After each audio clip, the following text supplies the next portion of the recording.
Kenapa banyak kiai yang ceria? Karena tadi satu-satunya cara kita menandingi hegemoni maksiat adalah pembawa taat itu ceria. Karena orang itu mesti mencari kebahagiaan. Sebab itu para nabi itu ngajarkan agama ini dengan cara yang bahagia. Misalnya mangqala la ilaha illallah dakhalal jannah. Nabi tidak ngendikan gini, mangqala la ilaha illallah terus salatnya benar, puasanya benar, belajarnya benar, jadi kiainya benar. Wah itu kalau itu panjang sekali, banyak yang enggak masuk surga. Sementara kubu yang lain kampanye, sudah tenang bersama bapaknya di surga. Lah kita kampanyenya, kon salat ra mesti ditampa. Puasa ora mesti ditampa. Wes repot, syaratnya ditampa ikhlas wangel, kowe ora bakal iso. Berarti maknane kan ora bakal mlebu swarga. Akhire wong kan mikir, wis salat tetep ra swarga, puasa tetep ra swarga, mendingan ra salat. Jadi kita ini kan bersaing sama kampanye aku sebelah gitu. Makanya saya milih manhaj pokoknya Islam apik.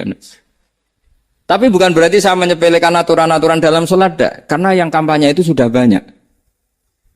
Biasanya kiai-kiai sing kereng kampanye tentang sing kereng-kereng. Itu saya manfaatkan ya sudah, itu bagian jenengan.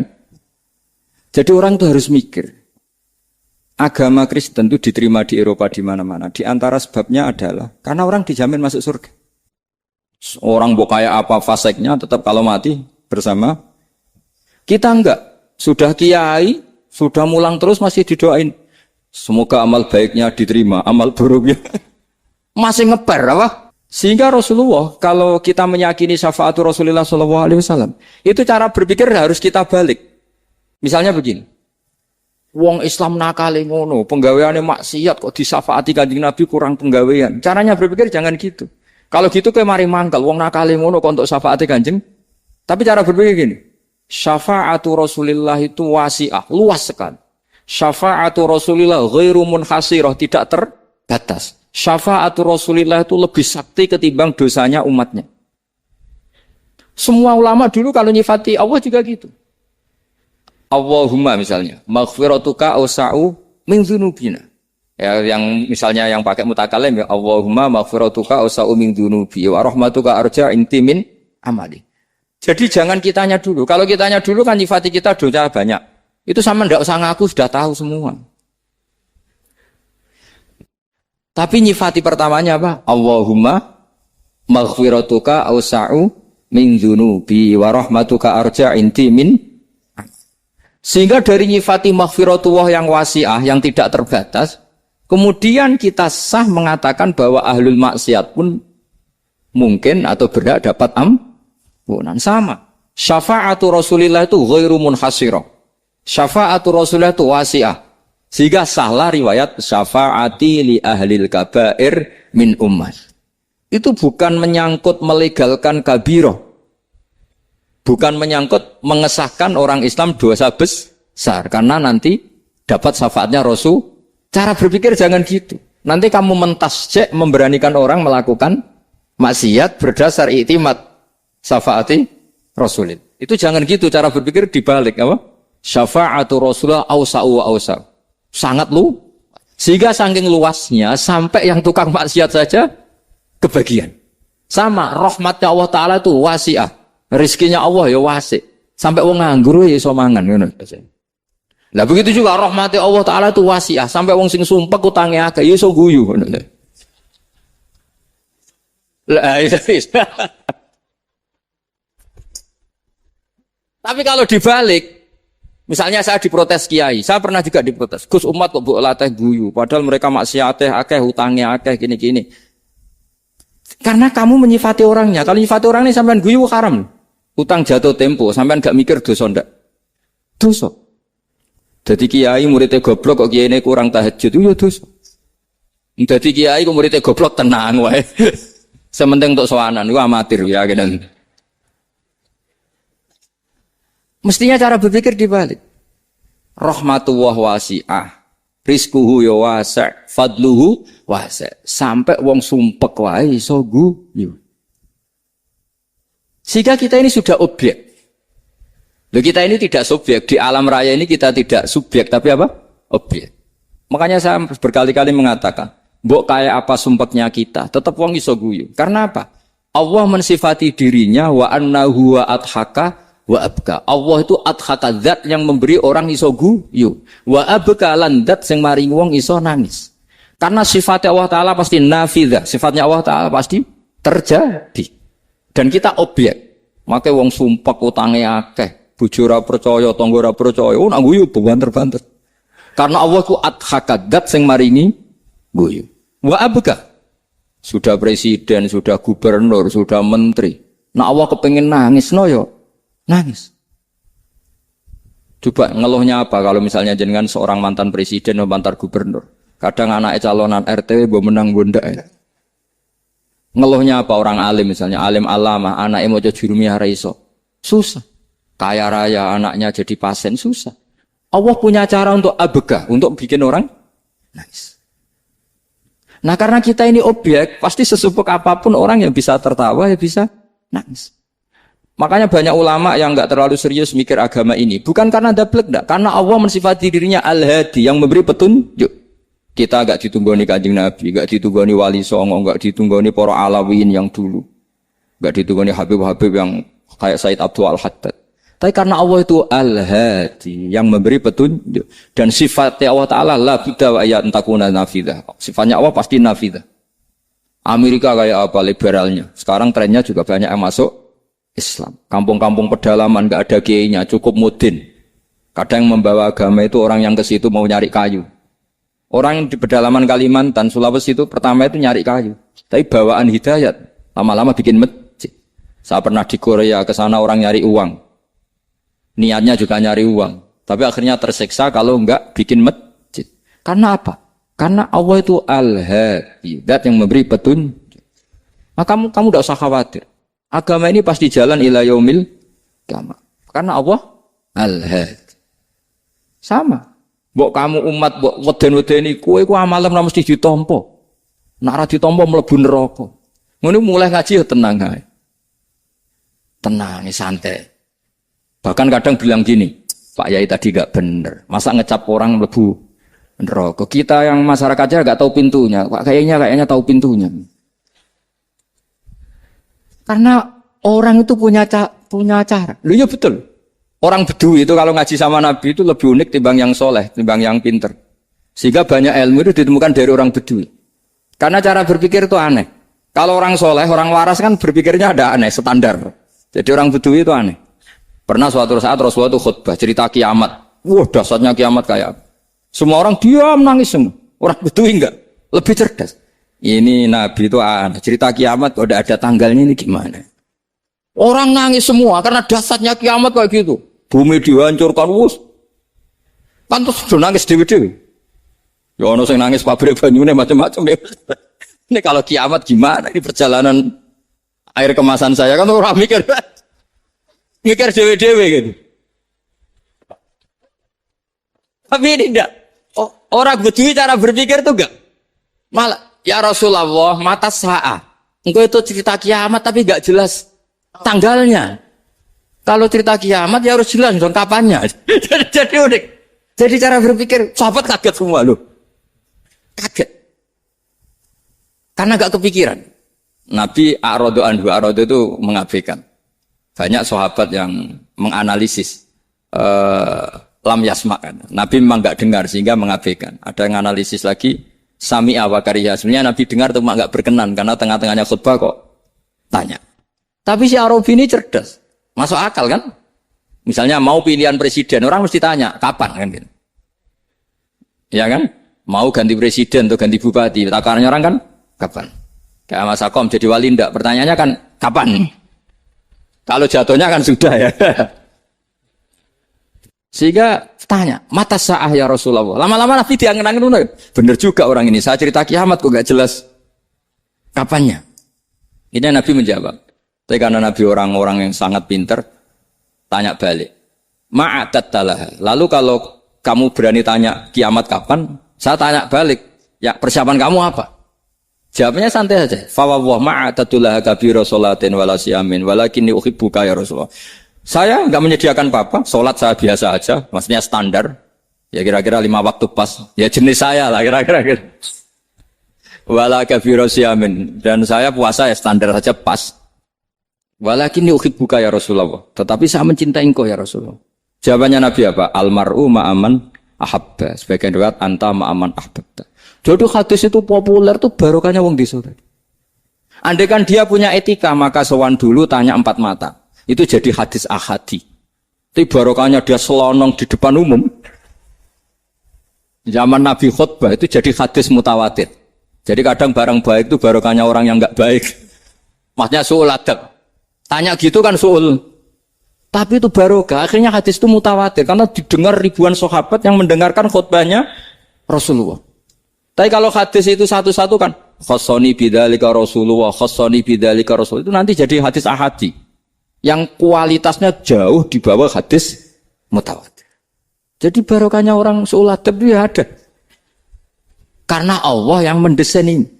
Akhirnya kata sahabat, kata Anas bin Malik, mereka itu mangkelnya bukan main sama Arabi tadi, karena tanya enggak sopan sama Rasulullah. Tapi setelah Nabi jawab, almar'u ma'aman habba, fama farihu bisyai'in farohahum bidzalika batal. Mereka enggak pernah senang dengan hadisnya Nabi, sesenang riwayat almar'u ma'aman ahabba. Barokahnya Arabi. Bedui. Makanya saya sebagai kiai ini, bedui saya tak pertahankan ila yaumil qiyamah. Karena umat ini pernah terbarokai oleh orang apa? Bedui. Barokai suladab tadi. Jadi mohon ini supaya majelis ini kan majlisul iltorti Rasulullah coba terlatihlah mengatakan Allah itu subjek, Allah itu al-fa'ilul mukhtar, Allah itu al-fa'ilul mukhtar, Allah itu yang menentukan alam ini. Dan Allah mensifati dirinya wa annahu huwa adhaka wa abka. Allah itu zat yang memberi orang itu bisa tertawa. Dan Allah juga yang memberikan orang itu bisa menangis. Mbok kayak apa kamu neror umat? Wah, amal enggak mesti diterima gini-gini. Ternyata ning majelis nangis sih. Mulai guyu. Kadang guyu-guyune ngenyek tenane. Daripada apa ya agak-agak merodok orang yang dohirnya beda dengan batinnya. Enggak perlu distatuskan seperti itu. Ya sudah biasa saja. Jadi fi muqaddimihim, imam besar dalam manhaj ini namanya Abul Hasan apa? Asyadili. Abul Hasan Asyadili itu kalau ada orang tanya gini, Beb saya ini susah, sholat saya tidak mesti diterima Allah gini-gini, marah. Enggak usah. Kafa bika jazaan an radiyaka laka ahlan. Sudah kamu ditakdir pernah sujud itu sudah keren. Saya itu andaikan dapat kabar dari malaikat, bahak sholat kamu tidak diterima, saya tidak susah. Bukan karena sombong. Pernah ditakdir sholat sujud ning Allah itu keren. Kayak apa malunya kita ketemu Allah kemudian kita di bumi tidak pernah sujud. Makanya itu Abul Hasan Asyadili kowe ora usah mikir salat ditampa ora usah mbok mikir. Kowe ditakdir tau sujud itu hebat. Kafa bika jazaan an radiyaka laka ahla. Cukup kamu mendapat balasan dari Allah, kamu pernah ditakdir sujud. Gak perlu ngaji alim alamas, gowo sawi ngalor ngidul jalalain keren. Paling gak malaikat pernah melihat kamu, gowo tak kitab kudi. Gak penting paham gak penting. Karena isra bakat paham Mas. Jadi Abul Hasan Asyadzili adalah orang yang dan itu Al-Hasani ya, dan itu Al-Hasani. Makanya macam-macam kita yang Al-Husaini sudah kita punya Faqih Muqaddam, punya banyak. Di Al-Hasani yang paling populer di antaranya adalah Abul Hasan Asyadzili. Beliau itu kalau ngendikan sesuatu itu positif terus. Termasuk itu ketika ada orang resah salat saya diterima ndak, kata beliau, wes kowe sing support nak, ditakdir tahu sujud. Saya itu sebetulnya kadang-kadang miris, wes salatku tompo ta ora, tapi saya sangat sadili. Sangat-sangat sadili. Saya enggak pernah berdoa ya Allah, ibadah kami jenengan terima ndak, karena takut kalau doa gitu keterusan itu terus ditompo ora ya. Akhirnya keterusan gitu. Akhirnya ngenes. Masa orang pernah sujud ngenes? Lama-lama gini setan masuk. Apa artinya saya sujud ternyata gak diterima? Lu wong kawula kok iskal tentang pernah sujud. Itu kan ibarat gini, kamu ngasih uang sama orang tua kamu, misalnya Habib Soleh ngasih uang Habib Ali, terus apa artinya tak kasih, kemudian beliau tidak terima kasih, itu kan lucu. Terima kasih, tidak terima kasih, seorang anak ngasih orang tua itu keren. Makanya saya bangga dengan Habib Soleh ketika beliau mengumrohkan Habib Ali, sudah mendaftarkan haji Habib Ali. Gak usah mikir diterima apa enggak. Wes keren, itu sudah perilaku yang keren, yang hebat. Makanya saya sering ada orang mau cerai tanya saya, Gus saya ini cerai gak, istri saya kurang ajar gini. Gak usah. Lha bojo kula judes. Wong di bojo iku wis keren, paling gak kowe ra darani jomblo.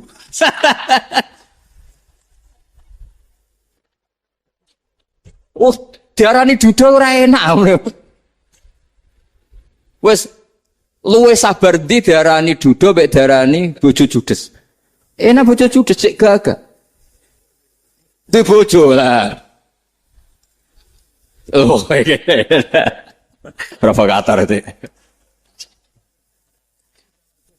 Jadi kafabiga jazaan an radiyakala ka'alam. Sudah ditedir pernah sujud itu sudah keren. Dulu ulama ala hadan nampak. Ulama dulu cara berpikir seperti itu. Makanya ulama dulu kalau nafsiri wasjud waqtarib sudah pernah sujud. Di Quran enggak pernah. Ada ayat wasjud san sujudo siro ingkana kada wa kada ingkunta mutayakinan bikobuli sujudi. Kan ada sujud ya sujud saja. Tidak usah mikir makbul apa tidak makbul. Sudah kalau sujud pasti waqtarib. Terus saya sebenarnya ya sebagai orang ya kadang wedi.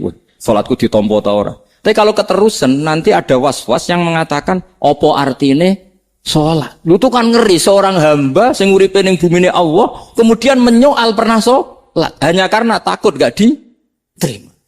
Itu kan geblek banget.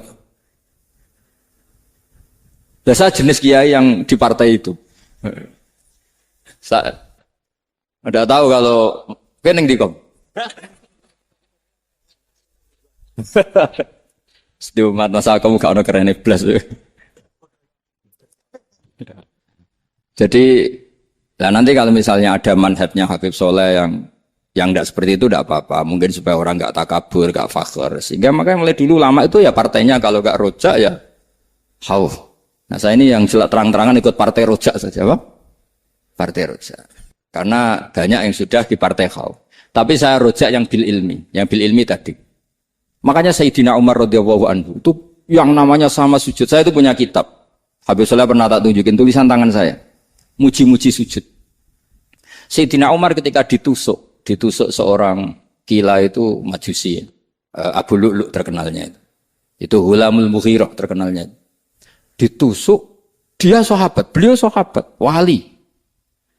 Jadi nusuk Umar itu kayak apa? Nusuk Mas Akom aja dosa besar apalagi nusuk Umar. Itu ketika ditusuk, dia itu ya punya dendam. Namanya manusia itu punya dendam. Artinya namanya orang kan mangkel sama yang nusuk. Kalau orang mangkel itu inginnya kan yang nusuk itu masuk neraka. Tapi apa kata Umar? Ngendikan gini, tanya pertama. Yang nusuk saya siapa? Orang Majusi. Orang Majusi, Hulamul Mughirah. Alhamdulillah, alladzi lam yaj'al maniyati biyadi rajulin lam yasjud laka sajdatan yuhaju biha indaka yaumal qiyamah. Saya itu senang Gusti, yang nusuk saya orang yang enggak pernah sujud sama jenengan. Jika kalau saya dendam supaya dia masuk neraka, saya enggak takut orang itu nuntut sama saya. Tapi kalau dia pernah sujud, pernah sholat, kemudian dia masuk neraka karena nusuk saya, kemudian dia berargumentasi, saya pernah sujud ya Allah, kenapa engkau masukkan neraka? Saya tidak berani jawab ya Allah. Saking hormatnya sama yang namanya sujud. Jadi kamu dendamnya kesampaian, cara Jawa ya. Dendam dengan tanda kutip ya, tidak makna semestinya. Jadi mangkel mbek sing nusuk, nak mlebu neraka pantas, wong ora tau sujud wae Gusti gitu. Tapi kalau pernah sujud, kemudian dia masuk neraka karena saya, bisa yuhajuni biha yaumal qiyamah. Jadi kayak apa sujud? Saya apa? Nabi itu kalau muji sujud sampai ngingetkan wa hatta takuna sajdatul wahidatu khairan minad dunya wa ma fiha. Nanti kalau kamu di akhirat ketemu Allah, kenangan terbaik kita apa?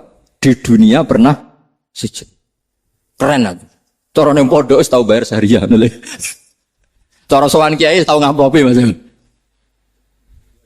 Wis go jajan nih. Nah tapi kadang setan itu masuk tadi. Apa artinya sujud gak mesti ditompo, apa artinya sowan Habib ngaturi ra mesti ditompo, ngaturi kiai. Akhirnya ada ketakutan. Nah kalau ketakutan ini berlebihan lama-lama, ma faidatus sujud. Wah itu sudah buruk sekali wong hamba kok tanya ma faidatus sujud. Nah ini di pentingnya mazhab-mazhab Syadzili. Jadi saya ngaji agak-agak uraan wa amdan. Kalau ini watak sudah bukan. Jadi uraan itu ada dua. Ada yang amdan bismil ilm. Ilmunya banyak terus milih manhaj. Insya Allah saya partai itu. Ada yang uraan bakat Mas. Ada ya? Ada apa banyak? Nah sebetulnya khauf juga gitu Bim. Ada khauf itu karena ilm. Ada Habib alim alama atau kiai alim alama, dia tahu masyarakat kalau ngikuti Gus Bak nanti jadi fakir, kurang tawaduk, terus dia milih partai khauf. Lah yang buruk itu ada kiai yang milih khauf pancen dari awal sati cilik. Jenisnya wis sati. Jadi sebenarnya dia tidak cukup ilmunya nerangkan khauf, cuma jenisnya wis sati cilik. Wong ning omah lawang dikunci ono gludak-gludak, ono hantu putih. Jadi ya sama, yang bawa rojak bisa bawaan dablek, yang bawa khauf bisa saja bawaan ati cilik. Nah kita ingin yang bawa rojak ya bismil ilm, yang bawa khauf juga bismil ilm.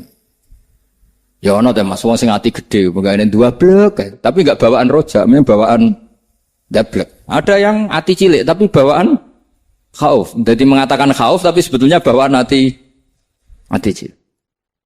Nah kita inginnya ndak. Kalau rojak ya bismillah kayak Abdul Hasan Asyadili. Kalau yang kampanye khauf kayak Sayyid Abdul Al-Haddad bawaan apa? Ilm. Sehingga kita ini Qul inni ala bayyinatin mir rabbi. Semua itu berdasar ilmu sing jelas welo-welo. Makanya semua nabi memaklumatkan apa? Qul inni ala bayyinatin mir rabbi. Jadi semua ilmu syaratnya apa? Bayyinah. Bayyinah itu kebenaran ilmiah sing jelas welo-welo. Makanya itu yang disebut Allah Subhanahu wa taala mensifati kekasihnya yaitu Nabi Muhammad sallallahu alaihi wasallam, lam yakunil ladzina kafaru min ahlil kitabi wal musyrikina munfakkina hatta ta'tiyahumul bayyinah rasulun minallah yatslu suhufam mutahharah. Niku Kanjeng Nabi saking cerdase, meneh tek wong Islam, wong musyrik, wong kafir, ngerti logika yang dibangun Nabi saja kuat infikak dari kemusyrikannya. Makanya disebut munfakin.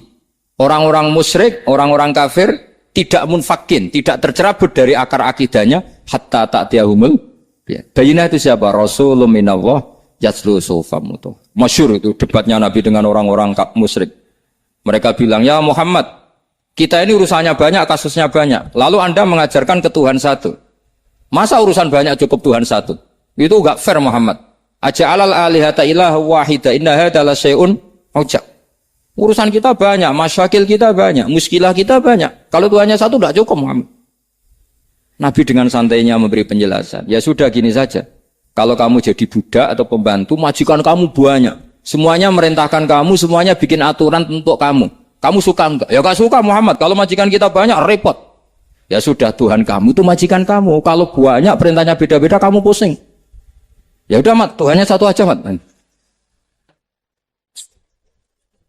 Karena Nabi bayyinah, orang itu bisa dibalik-balik pikirannya. Dan makanya disebut daraballahu masalah rajulan fihi syuraka'u mutasyakisuna wa rajulan salamal lirajul hal yastawiyani masalah alhamdulillah.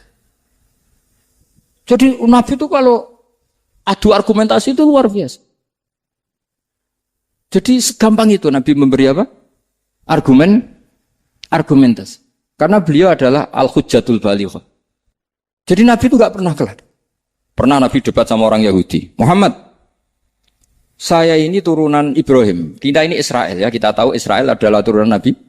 Israel nama lain dari Yakub. Yakub bin Ishak bin Ibrahim.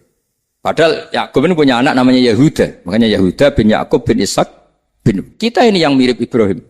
Bukan kamu. Tapi orang Yahudi itu enggak apal nasabnya. Sehingga mereka bilang, kita ini saking baiknya. Ibrahim saja pengikut kita. Terus digojlok oleh Nabi. Ibrahim itu buyute Yahuda. Makanya digojlok ha antum ha ulai hajatum fi malakum bi ilm falimatu hajuna fi ma laysa lakum bi ilm. Kita adu debat itu sudah ilmiah. Kenapa kamu menjadi tidak ilmiah? Kenapa Muhammad? Terus Allah menurunkan wa ma unzilatit Taurat wal Injilu illa min ba'di afala ta'qilun.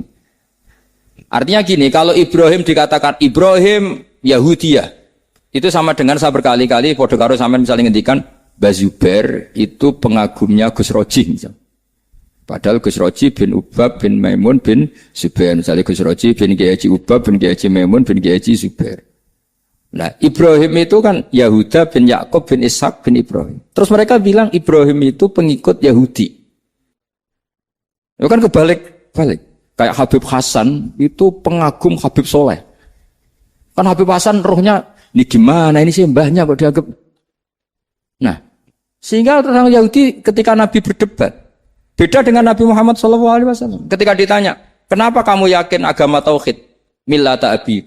Karena ini agama nenek moyang saya. Millata abikum apa? Ibrahim. Jadi jelas. Akhirnya orang Yahudi ngerti. Ya kan sama dengan mengatakan tadi Pak Karno itu pengagum Puan Maharani. Kan aneh enggak kalimat itu? Mbah Hasyim Asy'ari itu pengagum Gus Dur. Gak lucu. Itu debat. Jadi Nabi itu orang yang bayinah. Bayinah itu kalau menerangkan kebenaran itu bahkan orang kafir pun bisa infikak, bisa munfakin, tercerabut dari akar.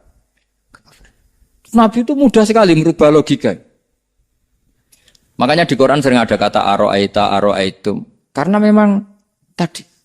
Nah saya mohon apapun pilihan Anda rojak, kayak Abdul Hasan Asadili tadi.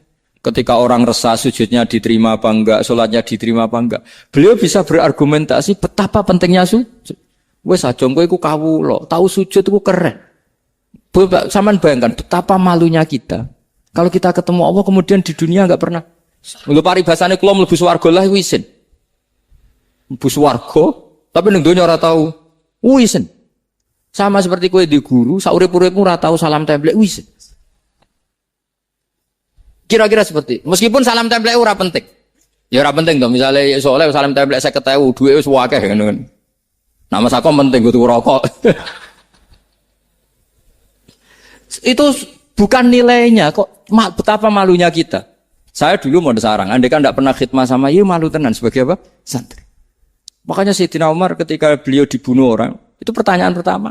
Dia pernah sujud? Enggak pernah. Andai kan dia pernah sujud, maka saya tidak berani masukkan dia masuk neraka. Takutnya dia protes sama Allah. Ya Allah saya pernah sujud, kenapa harus di neraka? Atau Umar ditanya Allah gini, Umar, kue ridho wong sing tau nyembah aku kemudian dia di neraka. Kayak apa? Jadi makanya Umar ketika wafat ketika alhamdulillah alladzi lam yaj'al maniyati biyadi rajulin lam yasjud laka sajdah. Ya jadi saya mohon sekali jadi majelis ini sebuah majelis mubarak. Caranya tauhidnya dibenarin. Apa tauhidnya dibenarin? Jadi Allah itu adhaka wa abka. Allah itu al-hadi. Allah itu ar-razzaq. Sehingga Menteri Ekonomi mbok salah rumusil lah wong tetep mangan. Mergo Allah itu ar-razzaq. Mbok negara dikelola keliru lah wong tetep mangan. Wong Allah itu ar-razzaq. Kiai rada akeh sing di masalah. Tapi ya tetep agama ini jalan. Lho andai kan syaratnya agama ini kiai ini bener. Wah ya repot. Kowe iso bayangno masakom bener terus.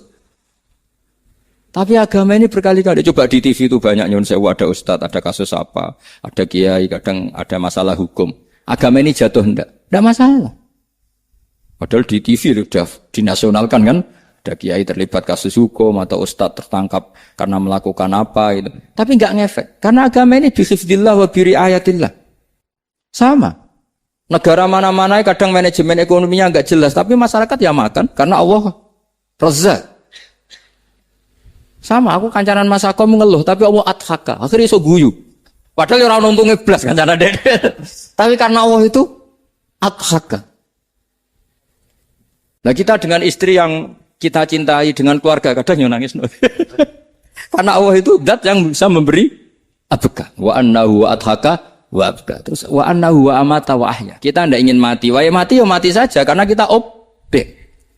Nah, hidayah itu seperti itu. Allah al-hadi. Apa? Allah itu kayak apa Korea, negara ateis. Enggak kebayang di sana ada ngaji Aqidatul Awam, Mabadi' Fikih. Sekarang banyak. Saya tuh kalau beli Aqidatul Awam kerdusan, akhirnya bukan ke Korea. Sebelum saya ke Korea, karena sebagian santri saya di Jogja. Di sana ada ngaji Aqidatul Awam, ngaji Takrib. Bahkan saya di sana dilakokno sa'duna fid dunya. Kayak apa Allah kalau ingin bikin hidayah? Karena Allah itu al-hadi. Wong Indonesia digerakno seneng duit. Bareng wis seneng duit mau apa? Korea. Setelah di Korea tersiksa karena enggak ada tempat sujud. Akhirnya urunan. Segampang itu kalau Allah menghendaki. Itu enggak dibenem MUI, enggak dibenem. Karena Allah al-hadi. Jadi saya mohon sekali tauhid ini dibenerin dulu. Allah tetap al-fa'ilul mukhtar, apa? Al-fa'ilul mukhtar. Sehingga Allah mensifati dirinya adhaka. Mbok kamu bendung kayak apa, orang ngaji saya tetap guyu. Sekarang iso mbuli saya, oh Gus Bapak ngaji sejak guyu. Allah yang memberikan guyu kamu itu. Andai kan sesuai status kamu, kowe ora ngarep guyu. Utang akeh, jatuh tempo, bojo ora percaya. Gede-gede ya, kayak paham. Ya jadi ini tak izzatkan Jenengan saya ini tadi bawa kitab Fathur Rahman di Thalibi Ayatul Quran, mau tak kasihkan hadiah ke saya Umar Hafid sebagai penyempurna karena beliau sudah Al-Husaini. Semoga ini dapat barokahnya Al-Hasani. Ini dikarang oleh zurianya Abdus Salam bin Masis. Abdus Salam bin Masis adalah guru dari Abul Hasan apa? Asyadili. Jadi kita tahu Sahibul Hikam Ibnu Athaillah As-Sakandari muridnya Abul Abbas Al-Mursi. Beliau muridnya Abul Hasan Asyadili. Beliau muridnya Abdus Salam bin Masis. Yaitu Alami Zada ini min dzurriyyati Abdus Salam bin Masis. Jadi ini Al-Hasan. Jadi ini sudah klub karena mulai dulu ya tradisinya gitu. Banyak sahabaib ngaji barojak, bafadol. Nanti yang bafadol barojak yang ngaji Habib lagi. Seperti sanadnya Soleh di Sarang. Ya Soleh ngaji Bahmun. Tapi Bahmun ngaji Sayyid Alawi, Sadat ya. Ngaji Sayyid Zaini Dahlan. Nanti setelah Sayyid Zaini Dahlan ngaji Ajam lagi Usman Adim Yati. Jadi ya biasa mulai dulu silsilah ya seperti itu. Jadi seperti dulu Ibnu Abbas termasuk Qorobatu Rasulillah. Jadi dulu Qorobatu Rasulillah itu Bani Hasyim sama Bani Muttalib. Tapi kalau sekarang ya tentu para Sadat, para Habaib. Dulu biasa Ibnu Abbas ngaji ke Zaid bin Sabit. Itu Ibnu Abbas yang mencium tangannya Zaid bin Sabit. Tapi Zaid bin Sabit juga mencium tangannya Ibnu Abbas karena Qorobatu Rasulillah sallallahu alaihi wasallam. Jadi saya mohon semuanya itu insaf bil ilm ya, insaf bil ilm. Kayak tadi munfakina hatta ta'tiyahumul bayin. Jadi bayina itu orang yang kalau menerangkan itu memberi penjelasan sing jelas welo itu. Itu siapa? Rasulun minallah yatslu suhufam mutahharam. Al-Fatihah.